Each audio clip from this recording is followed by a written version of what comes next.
Hi guys, as I record this, we still don't know the identity of Charlie Kirk's shooter. We don't know his or her name, we don't know his or her background, and we don't know the individual's ideology or political affiliation if they have one.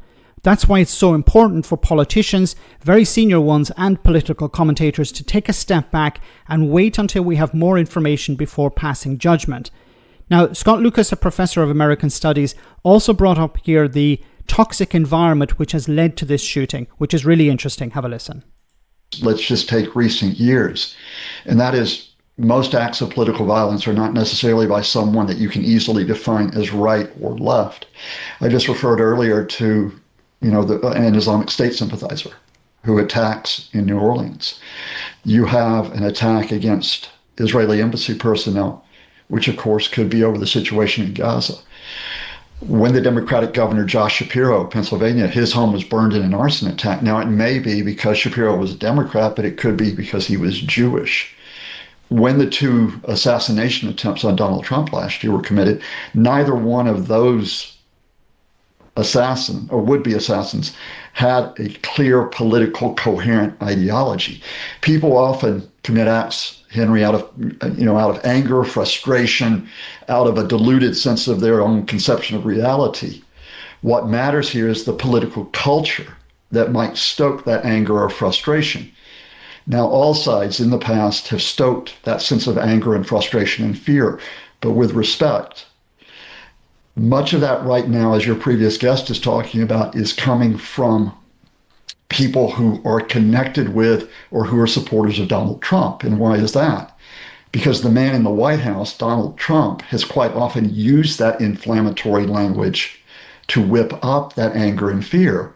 And I think it's instructive just to simply talk about his reaction to the killing of Charlie Kirk with no evidence whatsoever, because we don't know the shooter's motives here.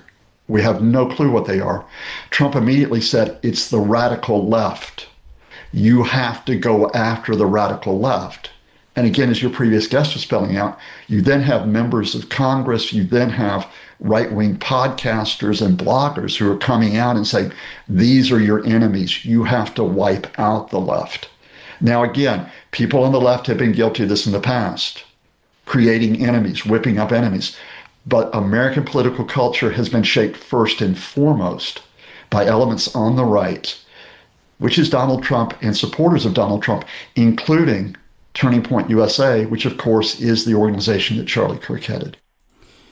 This is really concerning because we're seeing exactly the same thing happen in Europe. We're seeing exactly the same thing happen in the United Kingdom, where there's a breakdown in trust. And I've mentioned this before, a breakdown in trust between citizens and the state, between voters and politicians.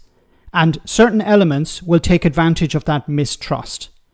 And this is what's happening first and foremost in the United States. I think there was a time where, yes, of course, politicians whip up anger in order to get into power. But as soon as they get into power, they operate within normal parameters.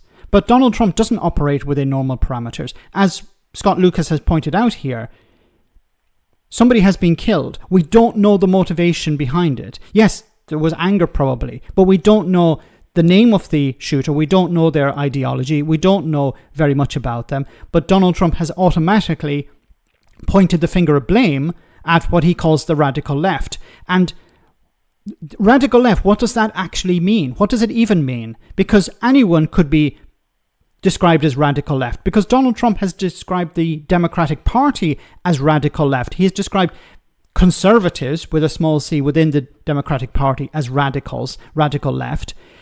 He's called the media radical left. He's described anyone who pretty much disagrees with him radical left. So if you're a political commentator, or if you're a politician on the right within the Republican Party, or if you're somebody who's worried about what's happening in society and you're being told the radical left is the problem, and this description is extremely vague, then of course you're going to go after anyone who disagrees with the president. And going after, what does that mean?